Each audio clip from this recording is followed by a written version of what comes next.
Hey everyone, today I'll be giving a short demonstration using the JIRA project management tool. I will be demoing kind of just basic agile framework, some techniques within JIRA such as creating epics, user stories, logging in bugs, kind of navigating issues, components, and different projects, and more so just kind of how that works along utilizing and any sort of project management, but in this case we'll focus on JIRA. So to start off over here, I've created kind of a sample project. It's called SFDC Cloud Integrations. I work a lot with Salesforce, so I figured we can base this off of that. So when we click into the project, usually what'll come here is kind of your backlog. So this shows all of your tickets, right? Your tickets that would need development that have already been selected for the current sprint, the ones that are already being worked on in progress, whichever ones are done. From here, you're able to usually manage quite effectively. Now, in this case, we can create an issue, and just to give it so we'll call it test feature. Or for instance, let's say we wanted to track a story, right? User story, we wanted to have a banking login URL attached to Salesforce record page. So relatively straightforward. We will assign this, or I'll be the reporter in this case, and I'll also assign it to myself. There is no epic attached to this. Now, epics will usually be a much larger there'll be a much larger kind of group summarizing different user stories. So for instance, an epic might be something along the lines of create a banking terminal, and then it'll have 5 user stories that would be enable authentication for login, enable authentication for a password, allow user to navigate to the page, etc., etc. So the epic is kind of like a high level, and then the user story comes after that. Now, for the sake of this issue, we'll just create it without an epic. We'll put the priority as high, and we can create this. Now we see we have this one ticket in the product backlog. Now this over here is just high level, kind of the Kanban board in general. It'll have all your tickets. You'll be able to access all your user stories, bugs, etc. Now over here, I'm going to show how we can kind of make epics and how we can assign those user stories to those epics. Now, for instance, it's similar like last time. We go under create, we keep the project, we change the issue type instead of a story. We're going to click it in under epic. Now I've already created it in this case. I called the epic the banking automation, and quick little summary, this epic will extract stories associated with allowing users to pay bills via the Salesforce interface. Now, for example, if we wanted to add child issues to this, now, for instance, we can say something along the lines of user needs to, or we could say user should be able to enter, we could say username for the first story, because that'll be probably a field within Salesforce in itself. Then we can do user should be able to enter the password. We can create another story that user must be authenticated via the managed package in Salesforce backend integrations. So far we have 3 here that are just associated with some of the banking automation work, and I'm sure there's a lot more. Now, for instance, let me just put this under the description instead. And for the title, we can just call this, we can just call this banking automation.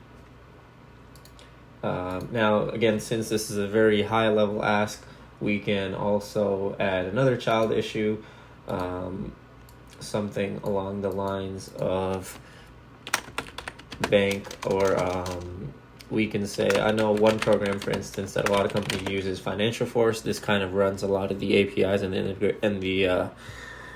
kind of just the accounting and finance integrations backend. So we can say Financial Force should be installed and data should be mapped correctly. That's another story. For instance, there might already be a bug involved. We could say something along the lines of, we could say something like the current state does not allow or does not restrict passwords to a certain criteria. For instance, maybe we want the user to have to enter at least a 10-digit password with a unique character and maybe a number or something. So for instance, usually that would actually be more of a user story, but in this case we can just say that it was already supposed to be set in place. There was already supposed to be a password standard, but it's not currently working, so we can say it doesn't restrict passwords based on a certain criteria. There we go. We can close this out. Now we have a couple tickets here in the backlog. We also have our epic over here. Now the epic will probably stay here regardless. But now, for instance, while we're planning our sprint, now these sprints usually work in 2 or 3 week intervals. At most 4, but generally I've seen it's 2 or 3 weeks.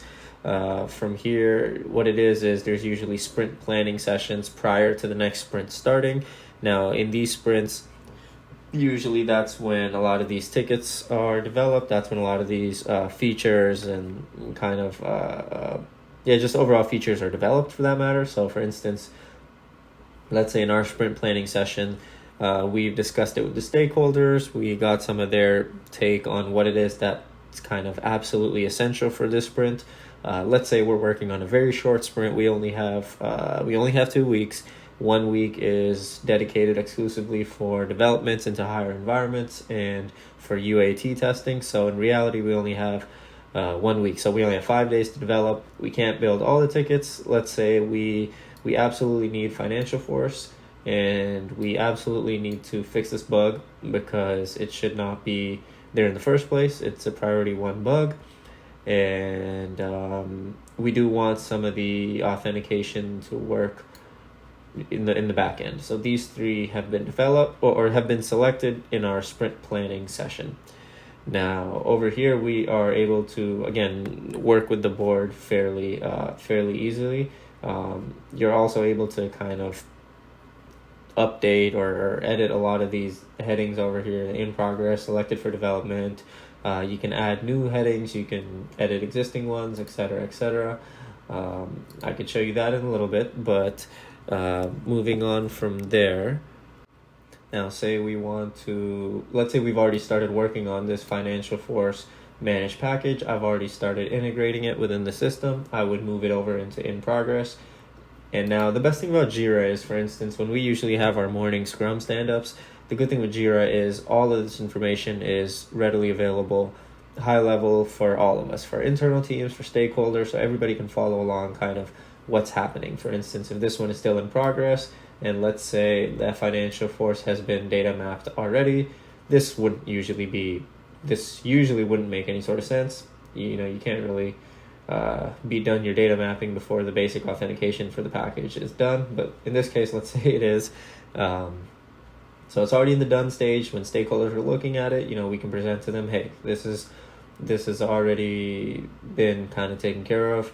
We still have this that we're working in progress. There might be 2 or 3 tickets here that are still selected, and we'll be getting to those soon. As far as everything else in the backlog, they would all be here.